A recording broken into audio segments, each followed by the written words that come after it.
Atëherë do të flasim për zgjedhjet e parakohshme në Kosovë, të cilat do të mbahen datën 7 qershor. Përse mendoni që palët nuk ranë edhe kësaj ere dakord dhe Kosova ndodhet në këtë situatë për të tretën herë në 16 muaj? Po është mëse e vërtet se për herën e tretë Kosova shkon në zgjedhje të parakohshme, zgjedhje të cilat në një farë forme kësaj radhe kanë qenë shumë të panevojshme, pra edhe pse me zgjedhjet e 28 dhjetorit Kosova arritet të krijojë qeverinë dhe të krijohen të gjitha institucionet, mirë po ja që posti presidentit ishte i dashur për të gjithë dhe u duk sikur partia në pushtet e dëshiron më shumë se të tjerat dhe nuk e dha mundësinë që të kemi një president në afatet e caktuara me Kushtetutën e Republikës së Kosovës, dhe në këtë mënyrë jemi të detyruar që të shkojmë në zgjedhje të parakohshme, zgjedhje të cilat unë nuk besoj shumë që do të na zgjedhin problemin, për arsye se në përfundimin e këtyre zgjedhjeve, mbasi nga rezultati do të kemi probleme edhe me krijimin e qeverisë, pasi do të kemi një mobilizim si nga partitë opozitare, pastaj do kemi edhe forcat e reja të cilat do të jenë pjesë e këtyre garave, e kësaj gare, dhe në këtë mënyrë i bëhet e pamundur arritja e 50% të subjektit të parë dhe automatikisht do të kemi problem në krijimin e institucioneve, në qoftë se partitë kryesore, në këtë rast Lëvizja Vetëvendosje, Partia Demokratike dhe Lidhja Demokratike e Kosovës, nuk arrin të bëjnë një koalicion qeverisës i cili do të siguronte votat e mjaftueshme edhe për zgjedhjen e presidentit.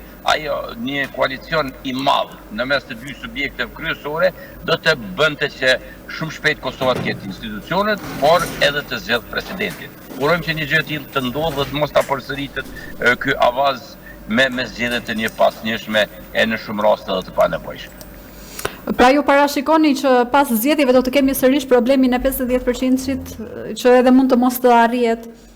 Domethënë në këtë klimë politike e parashikoni kështu nisur nga klima politike apo jo? Po nisur nga gjitha ajo çfarë ka ndodhur në muajt e fundit, sidomos nga zgjedhjet e fundit, pra duke filluar nga 28 dhjetori i vitit të kaluar deri më tani, unë e mendoj se 50% nuk do të arrijë askush, dhe në këtë mënyrë nuk do të kemi krijimin e qeverisë. Nuk do të kemi mundësi për krijimin e qeverisë pa një koalicion të madh. Një koalicion i madh, pra duhet që në start përveç krijimit të qeverisë të merret edhe me pjesën e presidentit. Mes kujt e shihni më të mundshëm një koalicion, midis cilave subjekte?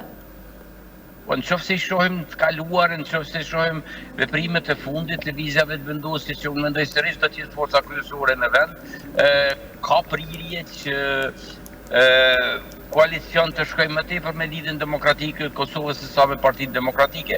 Mirë, po bazuar në numrat e fundit, pra në numrat e zgjedhjeve të fundit, një koalicion vetëm me Lidhjen Demokratike është vështirë se mund të sigurojë votat mjaftueshme edhe për presidentin. Mirë, po sidoqë të jetë, data 7 qershor po afron dhe pas asaj date do të kemi mundësi të shohim numrat dhe të analizojmë në hollësi se si do të rrjedhin ngjarjet pra pas zgjedhjeve të ardhshme parlamentare.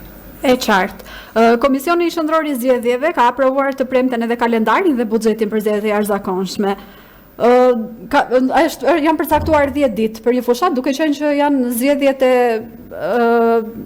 e dyta, po themi, për një kohë shumë të shkurtër dhe ka parë të nevojshme që të jenë vetëm 10 ditë. Ndërsa për sa i përket buxhetit janë 10.800.000 euro. Si ju duket ky afat edhe ky buxhet?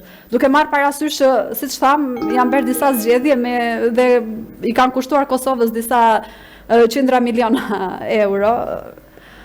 Po nuk është problemi vetëm i shpenzimeve që do të bëhen për zgjedhjet. Një gjë nuk duhet harrojmë se me zgjedhjet e njëpasnjëshme Kosova ka humbur shumë, edhe në aspektin ndërkombëtar, edhe në aspektin e integrimeve, e sidomos edhe të fondeve të cilat kanë qenë të ndara nga Bashkimi Evropian për vendet e Ballkanit Perëndimor, për vendet që pretendojnë të bëhen një ditë pjesë e Bashkimit Evropian.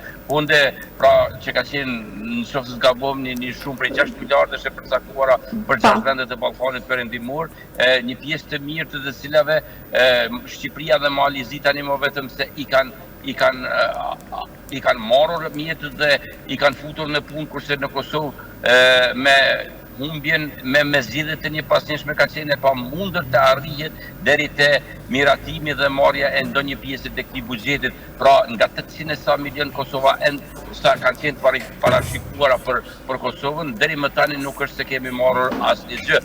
Dhe në këtë mënyrë po kalohen të gjitha afatet e përcaktuara nga Bashkimi Evropian, pra në një farë mënyrë po humben qindra miliona euro nga Bashkimi Evropian. Po përsa i përket afatit djeditur, mendoj se për zgjedhjet e parakohshme është i mjaftueshëm, se në fakt ky është një afat zyrtar për fushatën, mirë po fushata në Kosovë ka filluar qysh në ditën kur ishte e caktuar seanca për zgjedhjen e presidentit, gjë e cila nuk u arrit, por atë ditë më tepër është bërë fushatë se sa që është tentuar të zgjidhet presidenti. Pra Kosova është thuajse tërviti në fushatë. Ky është mendimi, të paktën është mendimi im çfarë mendoj rreth situatës aktuale dhe rreth fushatës parazgjedhore. E qartë. Si e komenton reagimin e Departamentit Amerikan të Shtetit, i cili ka thënë që bllokimi i vazhdueshëm politik dëmton besimin e institucioneve të Kosovës dhe ka bërë ndër të tjera thirrje për bashkëpunim mes palëve?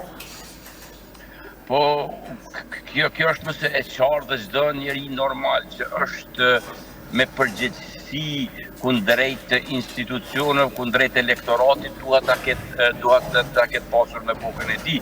Një gjë tjetër është tek liderët tanë politik, të cilët në kokat e tyre para interesave përgjithshëm dhe para rekomandimeve që vijnë nga miqët dhe partnerët tanë strategjik, është interesi i ngushtë personal dhe partijak.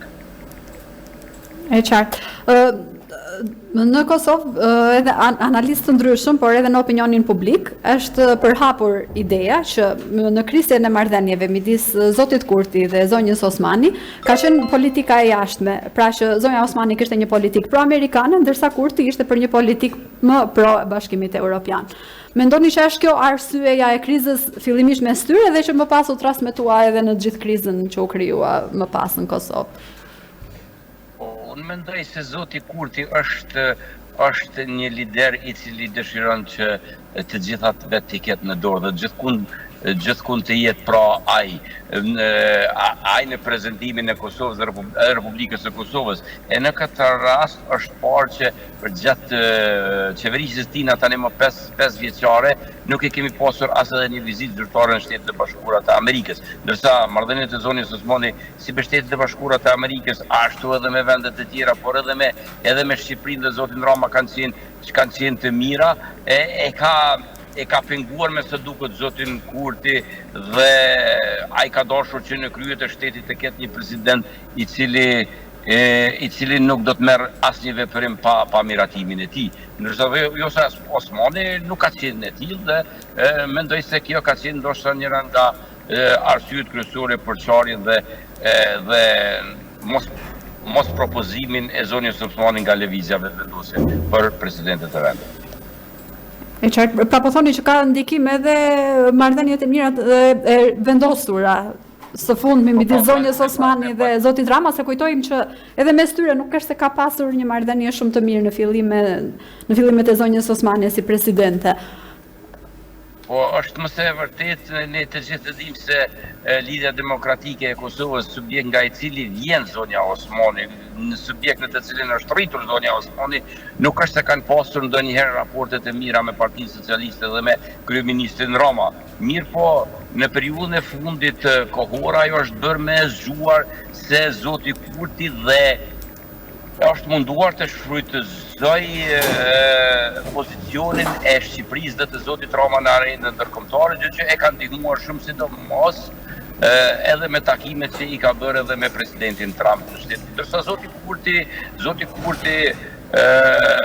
është sjellën në formë të tjetër dhe nuk është se ka pasur se është munduar ndonjëherë të përmirësoj marrëdhëniet me Shqipërinë dhe me kryeministrin shqiptar, zoti Rama. Do herë që pyet Kurti për marrëdhënien me Shqipërinë dhe me zotin Rama, thotë se gjatë qeverisjes së tij janë arritur një numër i madh i marrëveshjesh, ndoshta numri më i madh që është bërë ndonjëherë në mes të këtyre dy vendeve. mirë po ne të gjithë e dim se marrëdhëniet, paktën marrëdhëniet në mes të këtyre dy personëve nuk është, apo dy kryeministrave në këtë rast, nuk është ajo e dëshiruara. E qartë. Ndërkohë që përse mendoni se partitë e tjera opozitare nuk votuan kandidatët e lëvizjes vetëvendosje? Duke qenë që ishin emra teknik që vinin jo nga partitë dhe ishin emra profesionistësh, në fakt që mbase mund të ishin mbi palët, fiks ashtu siç duhet të jetë një president në një kohë të tillë për Kosovën. Jo, këtu jeni gabim nëse mendoni ashtu, por arsye se si zoti Konjuf sa ashtu edhe zonja tjetër që ishte kandidate janë që të dy anëtarë të lëvizjes vetëvendosje. Dhe kjo ka qenë njëra nga arsyet që nuk është votuar nga opozita në njërën anë, kurse në anën tjetër një gjë duhet ta dim të gjithë se çdo opozitë në vende demokratike synimi i saj është që të shkohet në zgjedhje të parakoshme.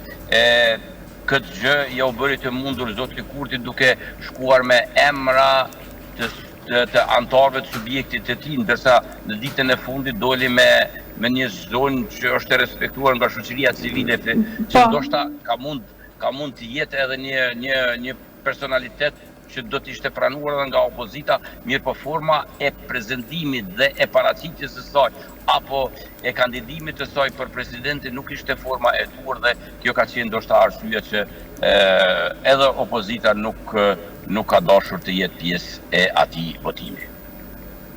E qartë. Në fakt, zoti Kurti e ka akuzuar shpesh opozitën që ata nuk duan vërtet pushtetin, por duan të pengojnë pushtetin e lëvizjes vetëvendosje. Si e komentoni ju këtë deklaratë? Po, si ta komentojmë, ne e dim që zoti Kurti tash e 5 vite ka pasur pushtet më shumë se të gjitha subjektet e tjera më herët për arsye të numrave që ka arritur të sigurojë në votimet parlamentare. Dhe mirë po nuk ka qenë i afti menaxhoj dhe të çojë qeverisin e tij deri në fund. Ai në këtë rast mendoj duke pasur 66 vota në parlament që janë të mjaftueshme për të qeverisur, është dashur që në çdo mënyrë të bëjë të mundur zgjedhjen e një presidenti konsensual në marrëveshje me subjektet politike, pra në një takim të përbashkët, duke filluar me një takim të përbashkët me forcat politike parlamentare, duke ftuar edhe shoqërinë civile për të gjetur personalitetin i cili do të ishte i pranueshëm dhe do të votohej nga të gjithë në mënyrë që të vazhdojë Kosova me qeverisin e saj në këtë mandat 4 vjeçar. Mirë po ja që ata fillimisht e deshin që posti i presidentit të jetë për lëvizjen vetëvendosje, duke u thirrur se popullin e ka dhënë 50% dhe të gjitha neve na takojnë. I humbën të gjitha në këtë rast dhe duhet të shkojmë sërish nga e para pra në zgjedhjet parlamentare. E qartë. Tani doja të kaloja pak edhe tek pjesa e fushatës. Duke parë atmosferën, kush mendoni se do të dominojë fushatën edhe më pas kë parashikoni fitues? Po duke u bazuar në fushatat e kësaj periudhës së fundit kohore, nuk është se kanë qenë as spektakulare sa është dashur të bëhen dhe të jenë. Unë mendoj se mos kandidimi i zonjës Osmani nga lëvizja vetëvendosje dhe rikthimi i saj sërish në garë politike, mendoj se mund të shpalos shumë gjëra që elektorati nuk i ka ditur ose do të arritim së i gjatë një fushate për të bëmat e tyre, pasi që ata deri në momentin e fundit kanë qenë së bashku dhe zonja Osmani si presidente gjatë gjithë mandatit të saj e ka bërë vetëm rolin e noterit lëvizjes vetëvendosje, pra nuk ka qenë as pak në detyrën e saj si unifikuese e kombit. Dhe tani ndoshta është momenti që të dalin të palarat e të dy palëve.